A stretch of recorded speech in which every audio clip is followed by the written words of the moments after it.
Hey, what's up, everybody? We are here and we are doing round 2 of this Ubiquitous Blacks Reviews as we go ahead and we're going to be reviewing Young, Famous, and African, or as Tiera calls it, YFA. I think that's easier for her. So we're going to be reviewing the next set of episodes, which are episodes 4 through 7, right?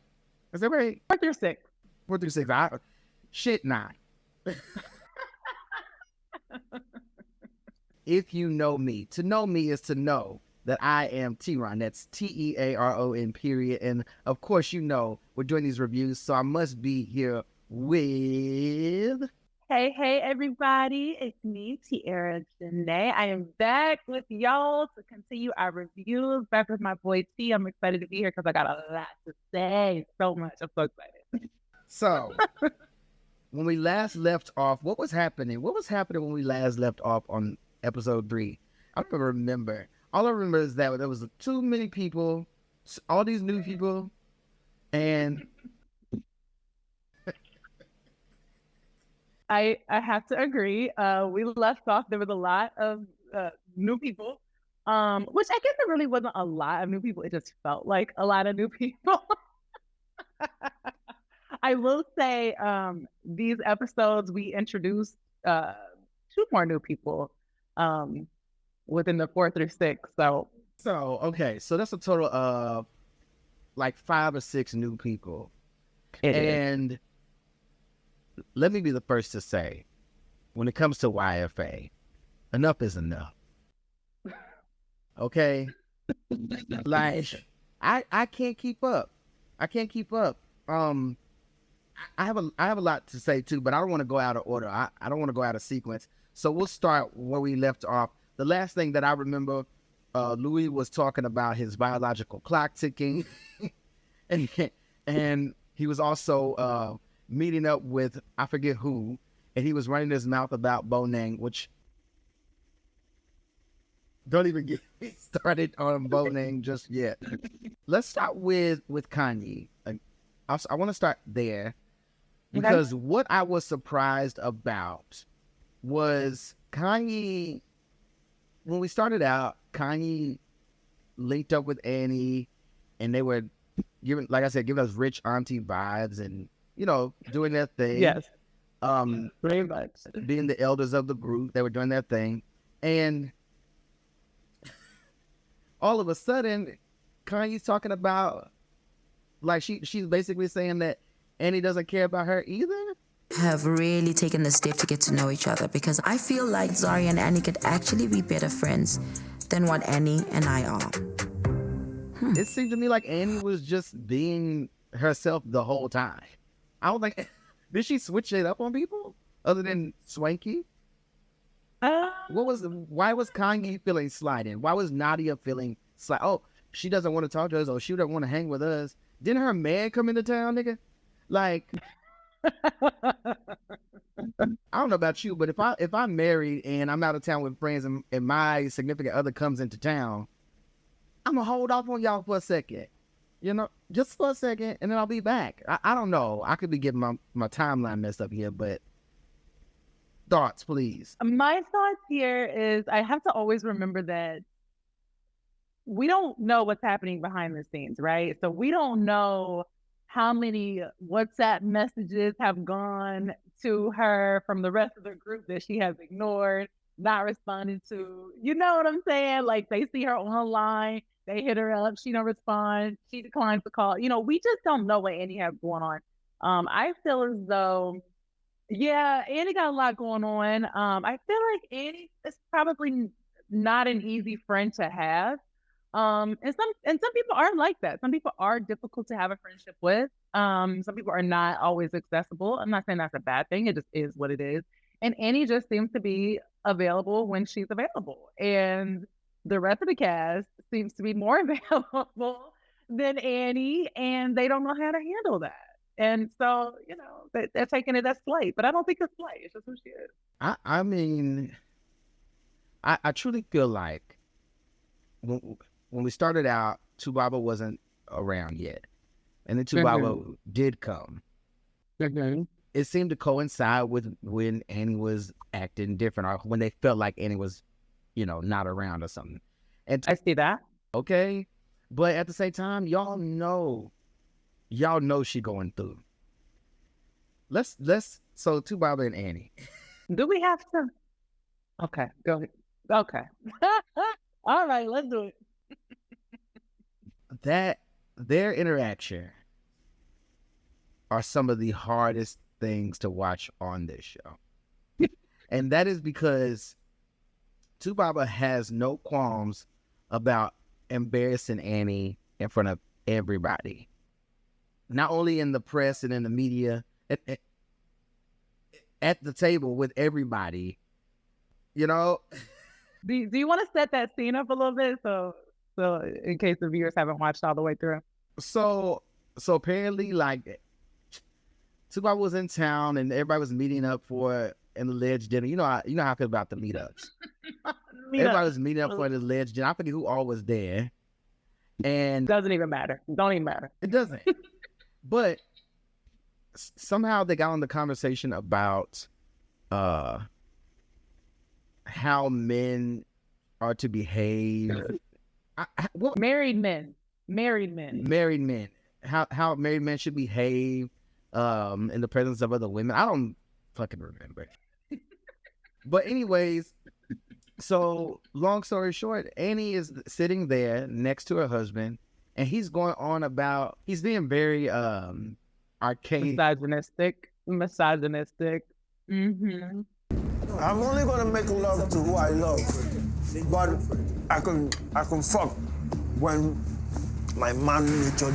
Yes. But he's trying to say that men should do this, men can do this, men can do that, but really he's projecting his stance.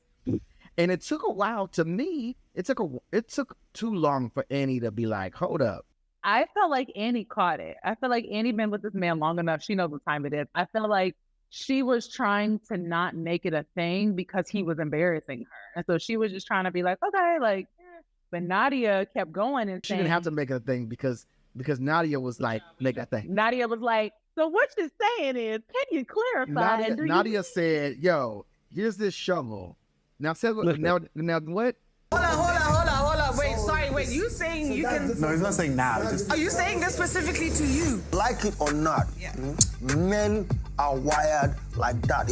I honestly don't know why they added that scene. Well, yes, I do. I shouldn't say that. Yes, I do know why they added that scene. They added that for mess. It was for mess, but it was like, honestly, it was a scene that wasn't necessary. It was a filler. It was just to add to the mess, but I didn't feel like it was integral to the season. No. I don't think we needed it. I could have done without it. It was fine. All it did was take a already broken down Annie and make her storm off even more upset than when she came in. And then when you compare that to the instances where, remember when Tubaba first showed up, season 1, and Annie's whole demeanor changed. She went from just like, oh, I'm here, whatever, to like, that's her whole, you know what I mean? Like, he changed her whole fucking mood. And I don't know if he has to know that he has that kind of power. Of course he knows that. Does he care? No, of course not. I don't need to Baba on this show. He's very much a part-timer. Yeah, I don't need to Baba. I'm fine without it. She could just speak about him if she wants to, but I don't need to Baba. Now, what I will say, these episodes, who we did need and who we did get a lot of was Louis, as they call him. You need it. Is that what you're saying? No. That's not even where I was going with that. Anyway, I mean, yes, but no. Anyway, Louis, which I love that they say that, by the way. Louis, we saw more of him. I feel like we dug a little bit more into his storyline 4 through 6. And Kanye kind of threw him to the wolves. Not really sure what that was about or why that needed to happen. Kanye's a ringleader. She's gonna do what's best for the show. She is. And I understand that she introduced him to the group, which I don't. Again, I feel like that's just a show thing. They don't hang out. Her and Louis don't kick it. But she introduced him to the group. He came in as her friend. And she kind of threw him under the bus. Like you mentioned, we left off the last couple of episodes with Louis telling us his clock is ticking and him wanting to his eggs are dying. His eggs are dying and he want to be a daddy. Listen, he want to be a single daddy, okay? And he makes no secret about that. In these episodes, he explores or mentions that he wants to explore surrogacy. And Zari also mentions that she's interested in exploring surrogacy. Well, there wasn't only that, though, because Louis was also, as much as he was talking about his biological clock, he also was going around telling everybody that he knew Bonang, which is one of the new girls, and there was some business issues, which I must say this. On social media, there were some other industry people who were like confirming that Louis didn't lie about any of that, that Bonang really came to the media, showed up, had a fit, and it was a whole thing, and that he didn't even make that up. But let me ask you this. Did you think he was lying about that? Because I most certainly didn't. No. Fast forward, so we're going to go into him being thrown to, so he meets up, it's like, it's Louis, it's Swanky, Bonang, and who else was there? There was someone else. Was it Nadia? Again, too many cooks in the kitchen. But I know for sure those people were there. And they got to talking about, Louis possibly knowing Bonang. And I must say, I told you when Bonang showed up, I was like, she's going to be a problem. She's going to be a problem. And Bonang, once she knew that her name was being used or she was being spoken on, she was like, oh no, you're not going to mess up my character, right? Even though, like I said, allegedly everything that Louis said was true. I believe it. But Bonang came guns a-blazing.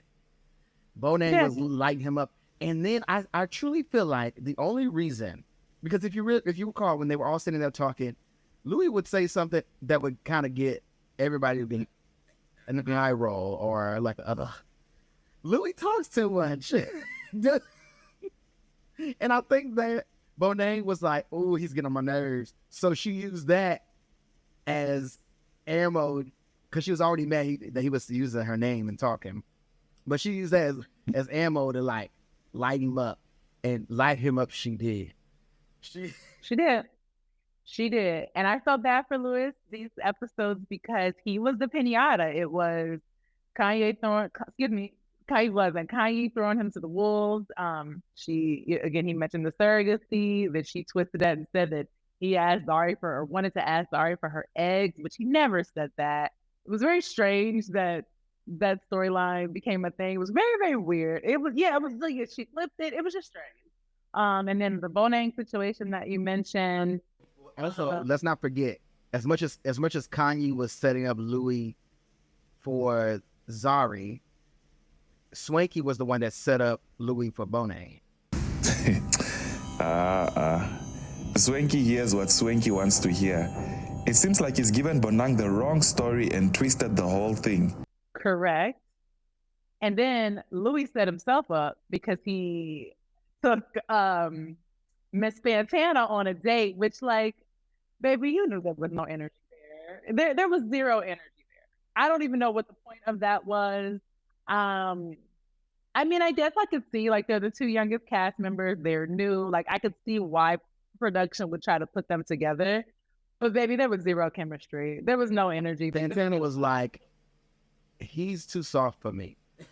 Fantana was like, I will go because I want camera time. But other than that... It was strictly camera time for Fantana. It was camera time. I want to show my outfit. I want to show my hair.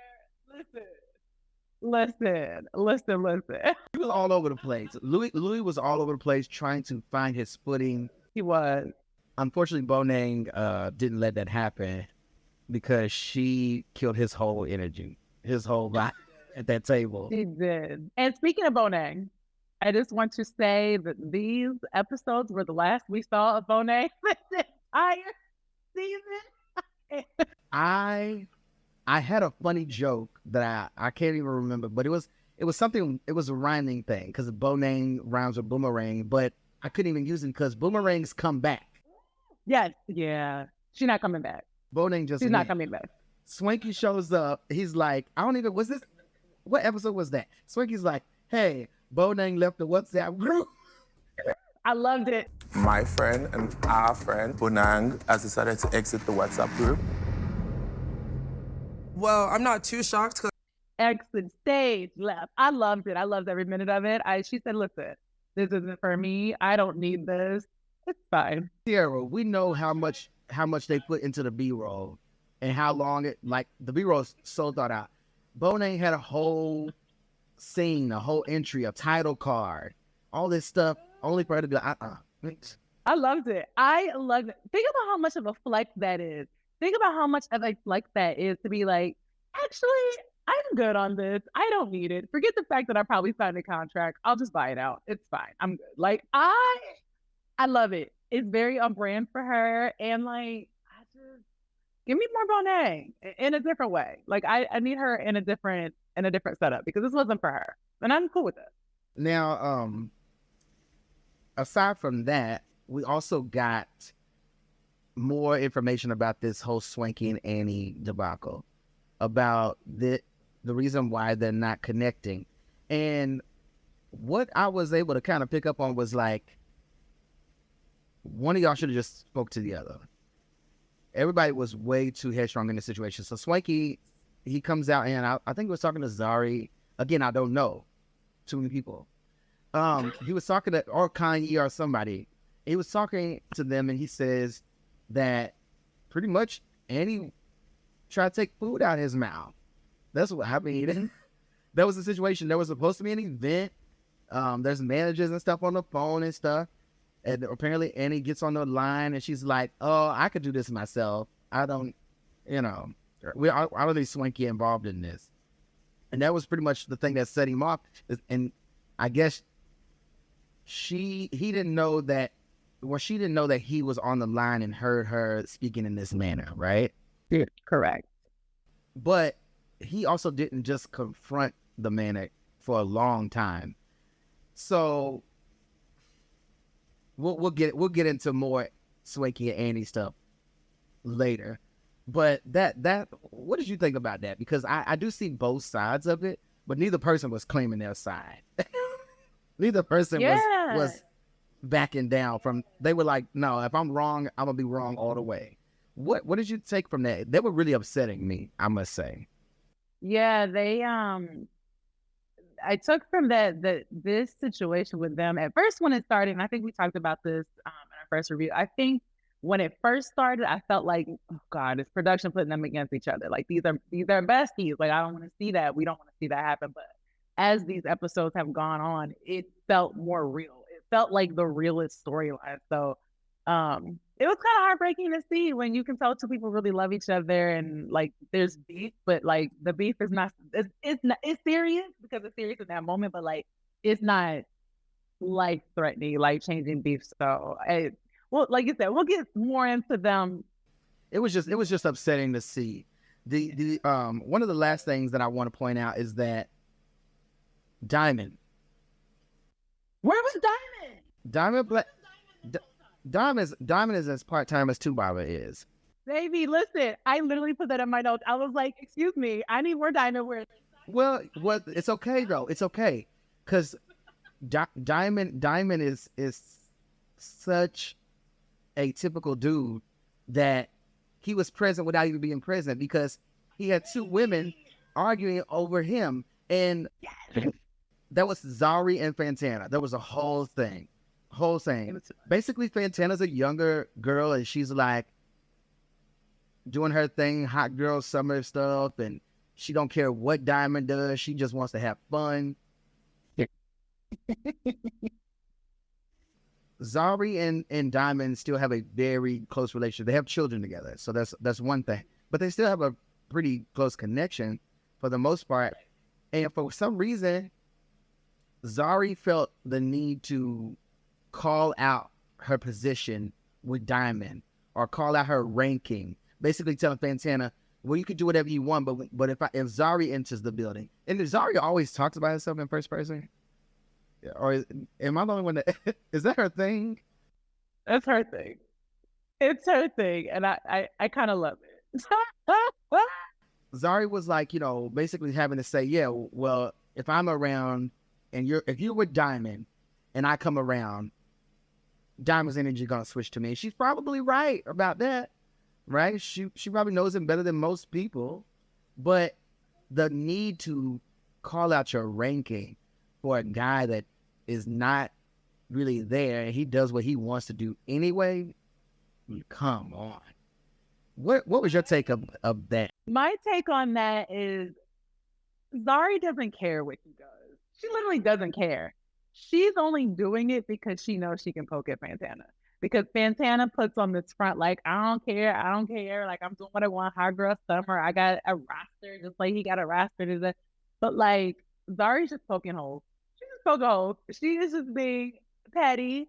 I do not think she could give a damn about what Diamond is doing because Diamond be doing a lot. So like, why would she care? Like, I think she's just poking, poke. But more on that when we get to the next episode. So there was also a part where, now my fave, right? Kaylee. Stop. I was like, who? They all went to like, was it like a polo place? I don't know, somewhere where there's like horses and stuff. But they kind of set up the scene in a way where it was like, I was like, is Kaylee hosting an event? No, it was Kaylee and Naked hosting an event for everybody. Kaylee stepping it out. No, she was there with Quentin. That was just funny to me. May not have been to anybody else, but I just thought. Annie and Swanky were at this point the talk of the whole group, right? Every time one shows up without the other, they're all asking who's who and where's where, right? Which was pretty much setting itself up for major success in terms of giving us drama later on. But that seemed to be all people could talk about because they really jacked up the energy for everybody else for the whole season because they were so off. Everybody seemed to be really focused on that. And then we got, let's see, Ndile. Zari and Ndile. Zari and Ndile. Go ahead. The reason I say Zari and Ndile is this. They tried to, because we wasn't buying it anyway. But they tried to find something new for Ndile to do.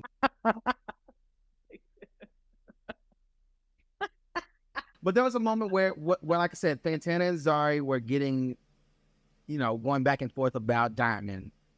And Zari said something that I thought was a point that was like, okay, that's valid. And she was saying that everyone was kind of like making a fuss about her getting with Ndile. And nobody said, there was no, it was like a double standard because nobody said anything about Fantana being in the group and messing with Diamond. Tuesday. But why didn't she say the same thing about Nadia season 1? I think I know why. Because Nadia actually was with someone and wasn't really giving Diamond as much attention as Santana's willing to. You think that's it? I think that's it. And then also, again, I think there's that element of Fantana continuously reminding us that she doesn't care. She's doing her own thing. And so Zari just wants to poke holes in it. That's it. But you mentioned Ndile. That's not what I thought you were going to mention. I thought you were going to mention his messy love life. I think that might have been 5 or 6. We met, I think it might have been 6 actually, is when he introduced the 2 mothers of his children who he has a very long history with, both of them. There's a lot of twists and turns and ins and outs and swapping and this and Only that. does and Delay have a long history with his two baby mamas, and Delay has a type. And I say that to say this. Baby. Introduced Sabatso?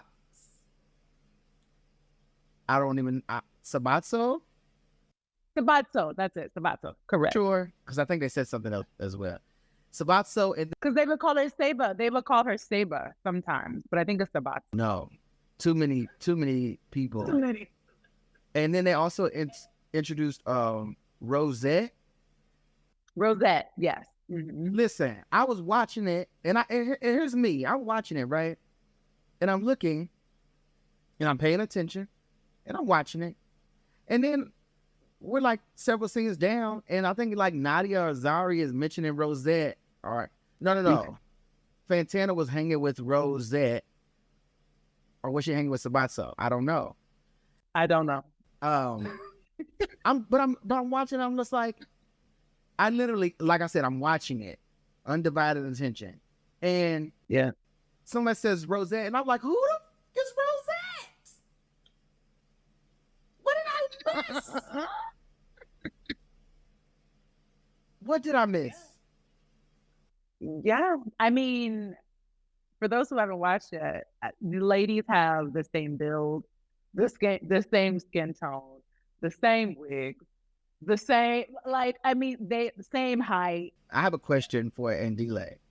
Which came first, the chicken or the egg? Like this, Baby, like, okay. It's giving sister wife. What is happening? that to me, it seemed like production was trying to get Andile out of that Zari storyline. And so they brought in his own story, which is fine. But it was a little too late in the season because I didn't care about them. I don't know them. Right. Okay. But see, if they had introed them in the first, 3 episodes, you were already complaining that there was too many new people. You would have really been confused had they introduced these two ladies who essentially look exactly alike, in addition to all these other new characters. You would have been confused. You and everybody else. And I still am. That's the thing. Well, you only have 4 episodes to be confused. Man. I won't say though, that storyline threw me for a loop. Because you and I had talked, we even talked offline, like I felt like Andile was the most level-headed, the most he was giving good advice, he wasn't acting a fool on TV. Like I was shocked to see the storyline from him. I was shocked. When Andile went to Naked and was like, oh, the breakup with me and Zari and Bob. I said, were y'all ever together? Like, don't play in my face with this storyline. So at least they tried when they tried to get something that was actually a part of Andile's life, but again, it was rushed and it was a little too late for me. Little too late.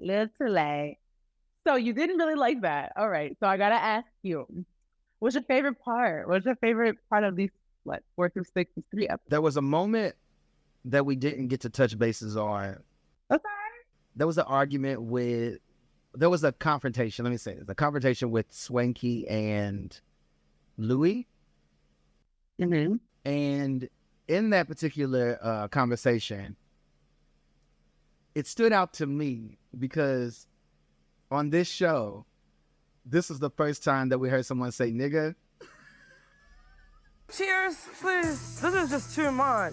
Exactly. Now this nigga stands up to say there's negativity. What are you saying? Here we go again. You are shouting Why again. are you making it a big deal? You are shouting again. Why are you making it a big deal?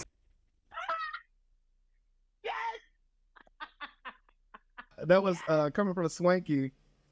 And did you catch that too? Oh, baby, I caught it. Yes. This is what's crazy. Is me and Tiera being African Americans. I'm watching this stuff for the international appeal, right? And of course, you know that things are global, right? However, on this show, there's certain attitudes. It's supposed to be high glam, fabulous life, and all this stuff. So there's certain interactions that you don't expect to happen. But when Swanky was like, I can't remember what he said, but he was something like, this nigga, something. And I was like, I audibly, like, I was like, I don't know why. I wasn't offended. I wasn't like surprised or anything. I was just like, oh, there it is. He cut out. Like, that was probably the highlight for me. My least favorite moment, again, it matches up with the first couple episodes. The Annie and Swanky stuff, or in this case, the Annie and Tubaba situation. The way this man, like, I know it's reality TV, and we only get portions of their life when the show is filming and all this. However, what people don't understand is that when you're watching reality shows, the producers, they can tweak stuff, they can edit stuff, they can make it look like you said something that you didn't say, or they can put stuff out of order, all these things. But they can only work with what you give them. And what Tubaba was giving them, I didn't enjoy that at all. What about you? well, my most favorite moments also involves Swanky, fan favorite. It was actually at Zari's birthday party when he walked in fashionably like per usual, because, you had to see the ensemble. They were all dressed in their traditional African wear. It was fantastic. He walks in looking amazing. All I see is fabric. It's amazing. Love to see it. And he walks around the table and he greets everyone. And everyone pretty much stands up to like kiss him on the cheek and greet him. And Delay was sitting down and greeted him. And he looked at him like, what? You stand up when you see me. You stand up to greet a king. I didn't even notice that. I screamed. Okay? I screamed. That moment gave me life. And what did Andy like him? And what did he do? He got his behind up and greeted the king. Okay? I loved it. It was fantastic. I said this right here. Yeah, this man, everything. I loved it. I loved every moment of that. What was your least favorite moment? My least favorite moment, I gotta say, it was Bonang and Louis. Music. Where's Australia Simba when? What does that mean? What does that mean? Don't fucking tell me with your bullshit. That's what it means. I love Louis. But Bonang and Louis, I didn't like that. I felt like the argument was stupid. I felt like Bonang is somebody's auntie and don't need to be hollering at him like that. And I felt like, I don't know, she got out of her bag a little bit. And she didn't need to. And at that moment, I was like, dang, he is the pinata of the season. And I just didn't like that for him. So I didn't enjoy that. That was my least favorite, gotta say. She just feel bad for him because Stop. You gotta stop. The thing you felt bad about, I was so entertained by it. I was like, oh, the newbies are giving us something. Terrible. Well, these next set of episodes, I'm going to have to say, and this is just us gauging it as the season is going along here. For me, not much has changed from the first set of episodes. I'm going to still rate this a Jennifer Lewis. It got a bit more intense, but not enough that it got better. And that was because they brought in these people again. Y'all, come on. I gotta agree with everything you just said. Not much has changed from the first 3 episodes. Nothing in these set of episodes really swayed me one way or another. So for me right now, it's still Kevin Hart. Well, but I'm enjoying it. It's fine. We shall see what happens. As always, you know where you can find me. I'm at TeaRon Road on Instagram, at TeaRon with 2 underscores on TikTok. And you can follow Ubiquitous Blacks all over the socials. Go into Google or your search engine of choice. Type in Ubiquitous Blacks. If you spell it wrong, it will give you the option and it'll say, hey, do you mean Click that, and you'll find us. You can also email us, ubiquitousblacks@gmail.com. And if you're listening to this as a podcast, go ahead and leave a 5-star rating and a review. And also share. Like, Tiera, where can they find you? Yes. I am available on Instagram. You can find me there. It's at TeaRon and Janee. And then also, you can find me where you find him. Same place. And I would like to say we're coming up at the end of almost at the end of our review of YFA. So we'll be looking for new stuff to watch. If y'all have suggestions or ideas, please feel free to send them our way. Drop them in the comments, send in an email, slide in the DM. Let us know. What are y'all watching? What would you like us to review? We will be happy to do so. If it's, if it's appropriate, if it fits within the guidelines, we'll check it out.